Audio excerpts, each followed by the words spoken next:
দিনের শুরুটা যদি হয় পাকিস্তানের, বাকি সারা দিনটাই যেন হবে বাংলাদেশের। মিরাজ লিটনের দুর্দান্ত কামব্যাকে দারুণভাবে প্রত্যাবর্তন করে টিম টাইগার্স।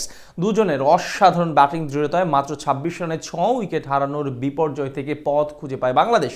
সাথে দুই দলের প্রথম ইনিংস শেষে এখন চালকের আসনে সমানে সমান। লিটনের সেঞ্চুরি আর মিরাজের ৭৮ রানে ভর করে পাকিস্তানের বিপক্ষে কত রানে ইনিংস শেষ করলো বাংলাদেশ, সেটার বিস্তারিত থাকছে রিপোর্টে। রাওয়ালপিন্ডির মাটিতে আগের দিনের ২ ওভার দারুণভাবে সামাল দিল আজ শুরুতেই কঠিন বিপর্যয়ে পড়ে বাংলাদেশ। কিন্তু মাঝের পথটা শুধুই মিরাজ আর লিটনের। দুজনের ব্যাটিং দৃঢ়তার কাছে অসহায় হয়ে পড়ে স্বাগতিক বোলিং লাইন আপ। দলের বিপর্যয় সামাল দেওয়ার পাশাপাশি হারতে যাওয়া ম্যাচটাকে পুনরায় নিজেদের দিকে নিয়ে আসেন এই দুইজন। প্রথম ইনিংসে পাকিস্তানের নেয়া ২৭৪ রানের জবাবে ব্যাট করতে নামেন টাইগার ২ ওপেনার সাদমান ইসলাম আর জাকির হাসান।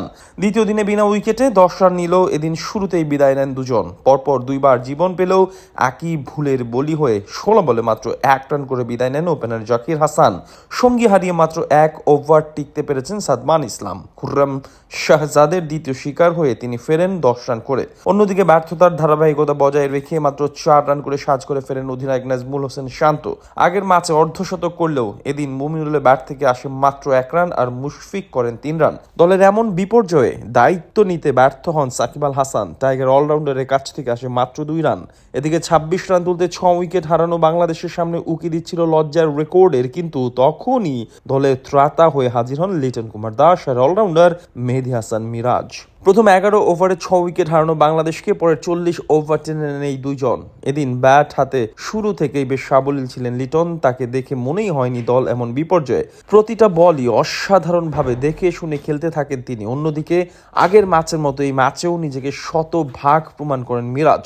সাথে বুঝিয়ে দেন কেন তাকে একজন পুরোদস্তুর অলরাউন্ডার বলা হয়। দুজন মিলে প্রাথমিক ধাক্কা সামাল দেওয়ার পাশাপাশি গড়েন ১৬৫ রানের বিশাল জুটি, যার সুবাদে ম্যাচে ফিরে টিম টাইগার্স। দলীয় ১৯১ রানে খুররম শাহজাদের বলে বোল্ড হয়ে ফেরত যান মিরাজ। তার ব্যাট থেকে আসে ১২৪ বলে ৭৮ রানের দায়িত্বশীল ইনিংস। বিপরীতে এক প্রান্ত আগলে রেখে ইনিংস ব্যবধান কমাতে থাকেন লিটন দাস। সাথে বুঝিয়ে দেন বর্তমানে কেন তিনি দেশ সেরা তো বটেই, বিশ্বের অন্যতম সেরা ব্যাটার। ৭৮ রানে মিরাজের বিদায়ের পর প্যাভিলিয়নের পথ ধরেন তাসকিন। তবে হাসান মাহমুদকে নিয়ে জুটি করে দলকে বিপদ মুক্ত করেন লিটন দাস। ১৭১ বলে ২ ছক্কা আর ১১ চারে তুলে নেন দুর্দান্ত এক সেঞ্চুরি। আগা সালমানের বলে ১৩৮ রানে লিটনের বিদায়ের পর শেষ হয় বাংলাদেশের প্রথম ইনিংসের অধ্যায়। আর তাতে টাইগারদের সংগ্রহ দাঁড়ায় ১০ উইকেটে ২৬২ রান।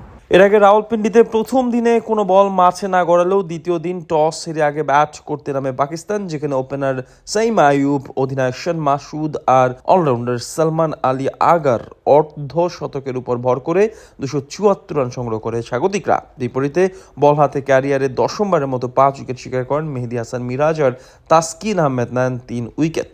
জবাবে ব্যাট করতে নেমে বাংলাদেশের এমন পারফরমেন্সের পর বলা চলে দুই দলই এখন সমানে সমান। তাই দ্বিতীয় ইনিংসে যদি টাইগার ব্যাটাররা আবারও কামব্যাক করে এবং কোনো মতো ম্যাচটি ড্র করে, তাহলেই পাকিস্তানের মাটিতে ইতিহাস গড়ে সিরিজ জেতার সুযোগ রয়েছে সাকিব মুশফিকদের।